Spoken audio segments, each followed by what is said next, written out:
Another really concrete example of someone that is not really a master at managing their social profile in the world of social networking is the relationship status management. And I agree that that's a great idea, and I'm not one to question the great mind of Zuckerberg, but I think people have gotten a little bit too quick on the draw with how they're playing with their status. I think that putting your relationship status is a risky play. If you're married, I think that's totally normal. You're married, especially if you're a girl, you want to put it out there that you're in a relationship that's serious. But if you're on there are some kind of rules and guidelines that I think you should try your best to try and adhere to. I mean, not so much rules as they are just basic social nuances that are now being created in this world. I think putting your relationship status on Facebook when you're dating someone after a few months is definitely a risky play, because the minute you change that status, there's going to be an update in your newsfeed and people are going to know about it. And look, if you're on Facebook because you want to have some sort of public persona and you want to interact with people socially.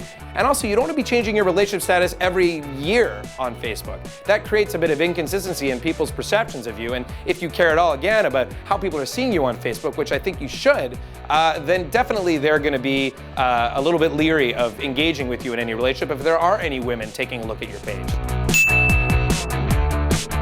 One of the best examples of how people fail to manage their social profiling or manage their whole personality online is this tendency for some people to have public conversations that actually should be private conversations. You've got an inbox, you've got an email address, you've got text messages. There's no need for you to communicate intimate thoughts with your girlfriend on your Facebook page. I mean, I'm happy to get those crazy kind of witty updates on your Facebook page or something kind of interesting that you found that you want to share, whether it's from Gawker or who knows what.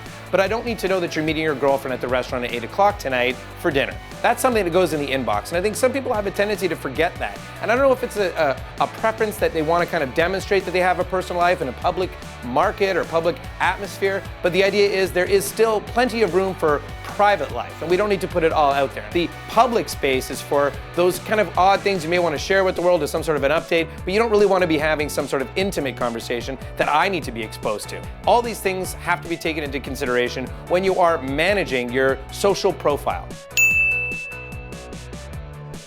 The last thing that I would say on that note in terms of posting pictures of your kids is, for God's sake, I mean, we know you have children, we know you have pets, we know you have these moments that you are really excited to share with the world, but there are some people that have just gotten wildly out of control. And I think by now we know with Instagram and with Twitter and all these different ways to kind of put that information out there that we have this tool at our disposal, but don't go overboard. I mean, there's nothing more annoying than the person you're friends with on Facebook who feels the need to post a photo of every meal he's having at a restaurant ever. We get it, you eat out, it's a nice restaurant, the food looks good, the cabbage looks so green in that photo, we can't believe it, but I'm not getting anything from that. You want to be a little bit more sporadic with those updates. A fun photo on Facebook is only a fun photo if it's not surrounded by 20 other photos on a daily basis. I'm not even going to notice anymore. You really don't want to go overboard with these types of photos. Save your energy, because if people start to feel it's just an abundance of photo information, they're going to tune out. And really, you don't want people to tune out. You want people to be a little bit interested when you post something in the newsfeed on Facebook, especially if you're single, especially if you're trying to meet people, and especially if you're trying to make friends. Take some time and think about what you're doing, strategize, don't obsess over it, but just at least be a little bit mindful of what you're doing on a daily basis.